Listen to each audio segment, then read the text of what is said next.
In this video, I'm going to do two things. I'm going to put a new handle on that 2-pound axe head. This is a boy's axe head, and I'm going to put a 28-inch handle in it. That is what I'm going to use as sort of my definition of a boy's axe.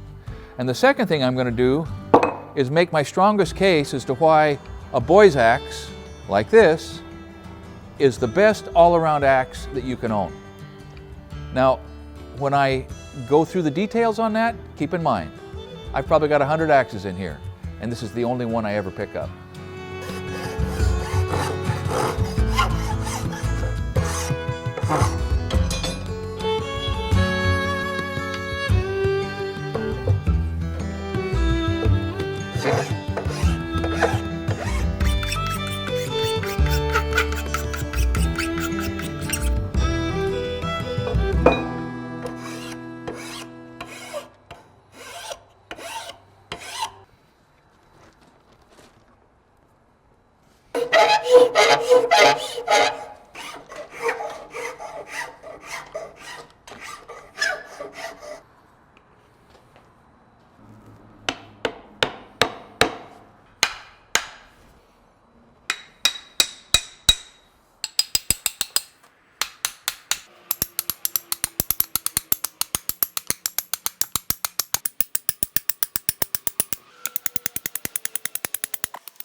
So it's a mistake to try to make the handle fit too tight in the eye.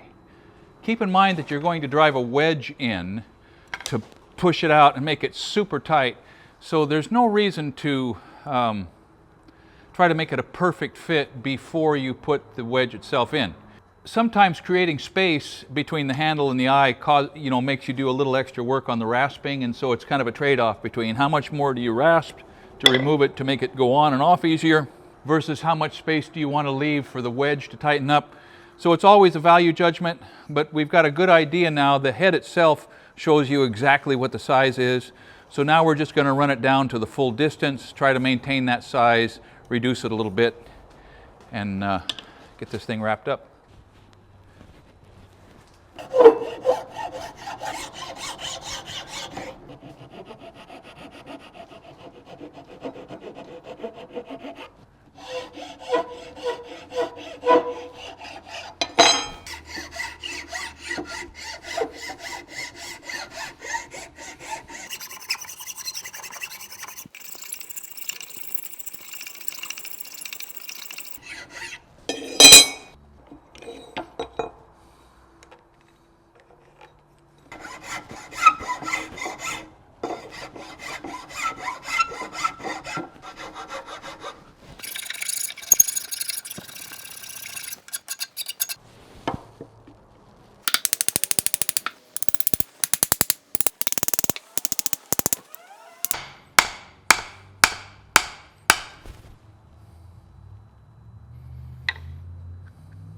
So let me just concede that, yep, a 2-pound axe is not going to hit as hard as a 5-pound axe.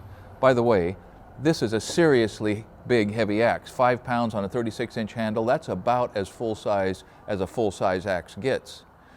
But if this axe is sharp, not only is it going to bite essentially as deep, but it's going to come back into your hand, back to full cocked position, and back into the work, probably 2 more times before you've got this guy shaken loose and back over your shoulder and doing anything with it besides wondering how in the world you're going to pick it up again. Now, it may be because I'm getting old, but this principle works for me all the time. You've seen me do it with my stiletto framing hammer. You've seen me do it at the anvil. Sometimes you've got to have a big, heavy tool, but most of the time, a lighter, faster, more accurate, and more agile tool is going to get more work done, and you'll be less exhausted at the end of the day if you use the right size tool.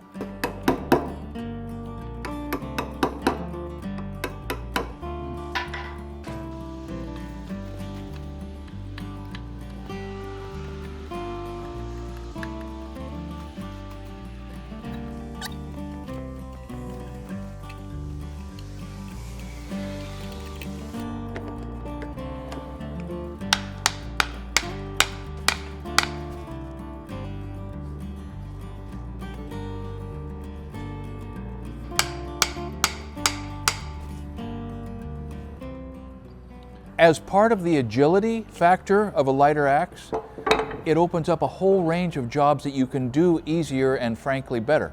For instance, you could drive a nail with this, or a tent stake. You can drive a tent stake with this, but I wouldn't try to drive a nail.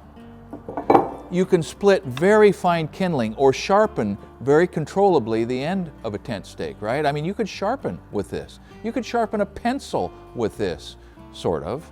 Now, I've never done this, but you could skin a deer with this. I've read about it, right? I've read all those books, and you could skin a deer with this. I mean, think of it. You could open him up, you could grab it the other way, and you could skin a deer with this. Now, I could do that for about 3 minutes with this, but by the end of that particular project, it would obliterate my shoulder. And so, yep, you could do it, but you can do it and enjoy it and have a better time the next day when you try to get out of bed using an axe that you can handle.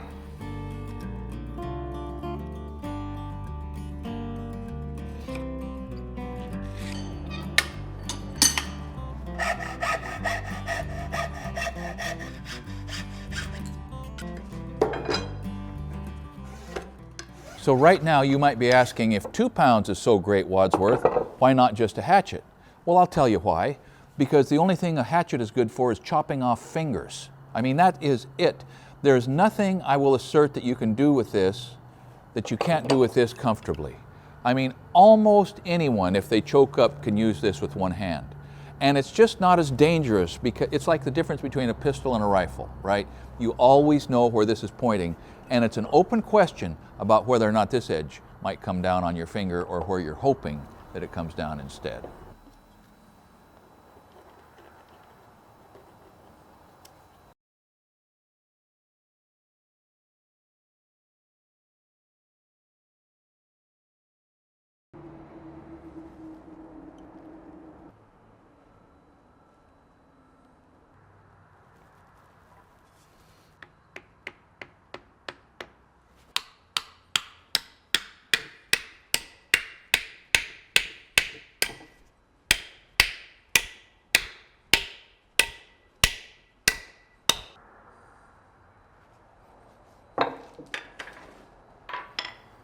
I'm going to rinse.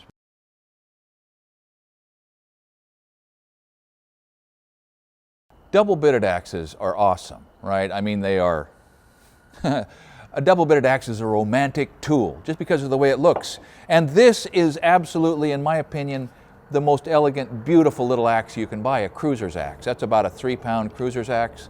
I love it. However, the only way this beats this for usability is that I can throw this. This is fun to throw, right?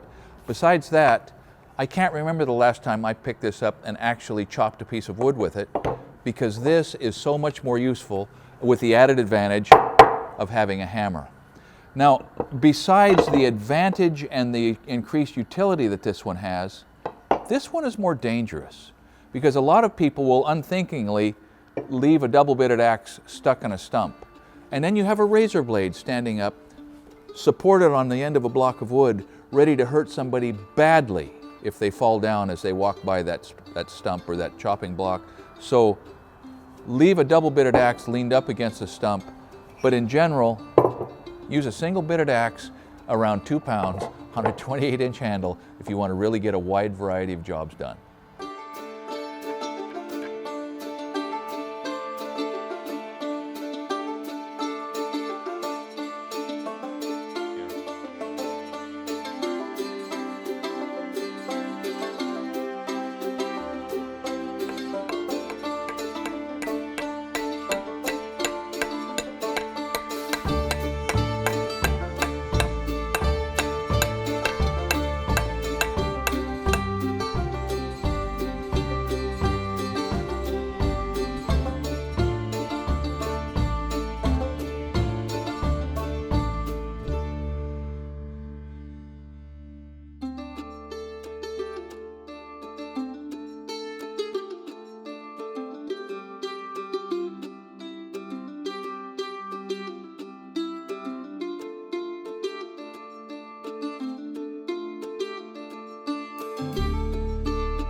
So this little guy turned out great.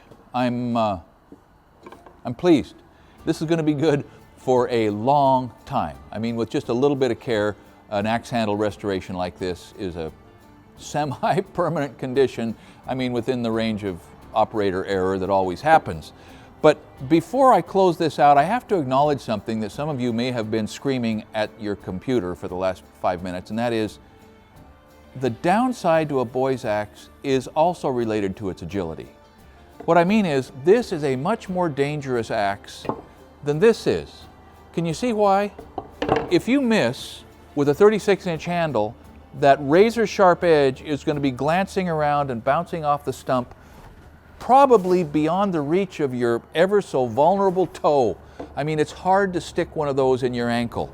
I mean, you can do it, but it's easy to keep that away from the parts of your body that will leak blood if they get cut. This, on the other hand, is pretty much exactly the right length for that thing to end up in your shin or in your toe, or, you know, I don't know where it might stick. But the point is, the cutting edge is closer to your body, and it's lighter, and so it will ricochet. So even though everything I said about this being the king of the axes for general utility and usability, it is also probably one of the most dangerous full-size or relatively full-size axes there is. You're not likely to cut off a finger, but it's easy to stick it in your ankle. So I told you that I'm going to take this little axe restoration project farther than I've done before. Well, I am. And what I'm going to do is I'm going to make a leather sheath for it. Now, Nate made these. I've never done it. And so I'm going to fiddle around with that and see if I can get a cover that'll go on this. Before I do that, though, let me just say this. When you're rehafting an axe, don't sharpen it first. Make that the last thing you do. So after I figure out if I can make a leather sheath, I'm going to go ahead and sharpen this baby up, and it'll have a safe home to live in. If you're interested in that video is coming up next. Thanks for watching Essential Craftsman, and keep up the good work.